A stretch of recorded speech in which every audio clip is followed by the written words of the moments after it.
Ilmu tasawuf membersihkan hati.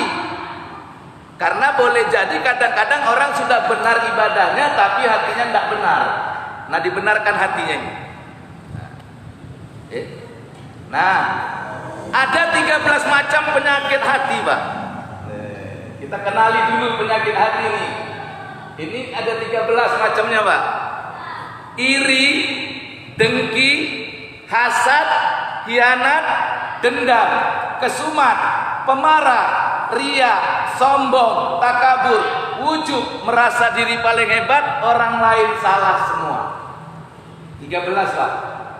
Kalau 13 ini numpuk di dalam hati orang, maaf, jangan cerita sholatnya khusyuk, jangan cerita dia ikhlas, tidak dapat itu sholat khusyuk, karena hatinya sudah rusak dengan 13 macam penyakit ini. 13, Pak. Ayo. Itu baru sifat mazmumah kepada manusia. Iri. Iri ini, Pak, dalam hati nih. Kalau nengok kawannya susah, dia senang. Nengok kawannya senang, dia susah. Ini iri. Iri ini lanjut, ini naik lagi setingkat, apa jadinya? Dengki. Tadi cuma dalam hati, Pak. Nggak suka aja kalau nengok orang susah. Nggak suka aja kalau nengok orang senang. Nah, itu iri. Naik lagi tingkatnya dengki. Mulai mulutnya ikut mengompor-ngompori orang. Naik ini tingkatnya. Ini kalau iri ini nggak dibenam iri ini naik dia tingkatnya. Apa itu? Dengki. Mulai dengki. Naik lagi hasad, hasud. Mulai mengasut, menjelek-jelekkan orang. Itu dari iri dulu, Pak. Iri, dengki, hasad, hianat, dendam. Dendam, Pak. Waduh, kata Nabi, dendam itu memakan ibadahmu. Jadi orang yang punya sifat dendam itu, ibadahnya itu dimakan seperti api memakan kayu. Sampai kayu itu habis, tinggal debu, dan debu itu ditiup angin. Artinya apa? Orang yang punya sifat dendam, ibadahnya hilang, tak berbekas. Seperti api memakan kayu, sampai kayu itu menjadi debu, dan angin menghembuskan, meniup debu itu sampai tak kelihatan. Jadi kata Nabi, orang yang beribadah tapi ada sifat dendam di dalam dirinya, maka ibadah yang dia kerjakan itu sirna, hilang di sisi Allah. Jangan main-main, jangan pandang enteng dengan dendam. Jangan dipiara dendam ini. Makanya wong Jawa ngomong, nek awak iku duwe ilmu lengo. Apa iku ilmu lengo? Nek eneng wong metenteng tinggal lungo. Aja dilawani, wis. Nah, itu aja. Karena apalagi belajar tasawuf ini pakai hati, Pak, pakai hati. Apakah orang yang sholat sudah selamat? Belum tentu.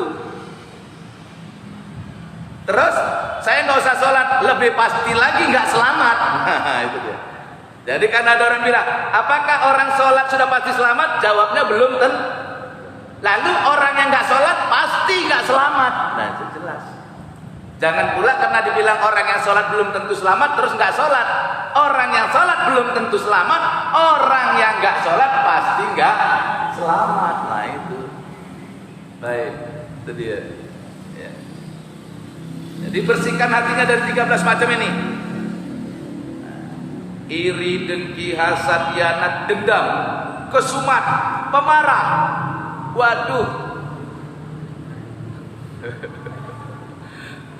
Apalagi kalau bulan puasa, Pak. Saudara perut lapar, nengok kucing kawin pun bisa marah kita.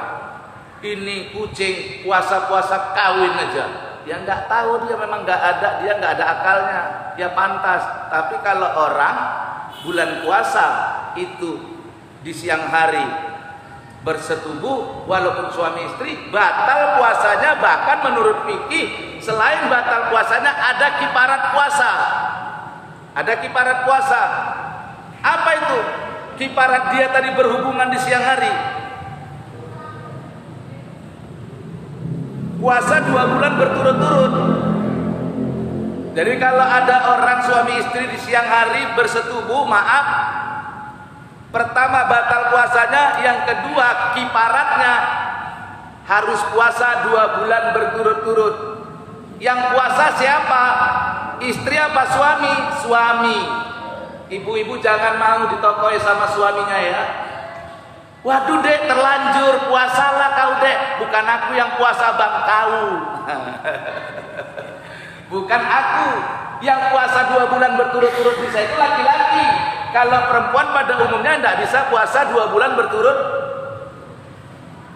Satu ketika datang orang kepada Rasul, celaka aku Rasul. Kenapa? Kata Rasul, aku bersetubuh dengan istriku di siang hari bulan Ramadan. Maka kata Rasul, puasalah kau 2 bulan berturut-turut. Ya Rasul, jangankan 2 bulan, baru 2 hari aku udah nggak ngerim, nggak bisa ngerim, nggak bisa nahan. Nah kalau gitu kasih makanlah orang miskin, kata Rasul. Ya Rasul, macam mana aku ngasih makan orang miskin? Aku pun miskin ya Rasul. Mana sanggup aku ngasih orang miskin? Senyum Rasul. Senyum Rasul. Orang ini berbuat salah tapi jujur. Dikasih kiparat tidak sanggup. Maka kata Rasul, gak sanggup ngasih makan orang miskin. Iya. Kalau gitu sebentar. Rasul pergi ke belakang, ke dapur, diambil makanan sama Rasul, terus dikasih sama orang ini. Nah, kasihlah makanan ini kepada orang miskin di kampungmu. Apa kata orang ini? Ya Rasul, tidak ada yang lebih miskin dari aku di kampungku. Aku yang paling miskin ya Rasul. Cobalah, ngekeh Rasulullah. Ketawa Rasul sampai nampak giginya yang putih. Apa kata Rasul? Nah kalau gitu makanlah itu buatmu dan keluargamu. Alhamdulillah. Orang ini buat dosa tapi Rasul nggak menghukum kayak kita. Nah, jelas orang ini buat salah tapi Rasul menghukumnya bijaksana, nggak kayak kita. Nggak kayak kita. Kita suka menghukum orang melebihi Rasul menghukum orang. Rasul bijaksana hukumnya. Disuruh puasa nggak sanggup, diturunkan sedekah nggak bisa. Ya kan, disuruh ngasih ke orang miskin, orang yang paling miskin di kampungnya dia malah dapat hadiah. Udah buat salah dapat hadiah. Itu kalau orang jujur. Begitu Rasul bijaksananya. Nggak kayak kita, semua orang salah sholatnya kalau nggak kayak kita. Nah,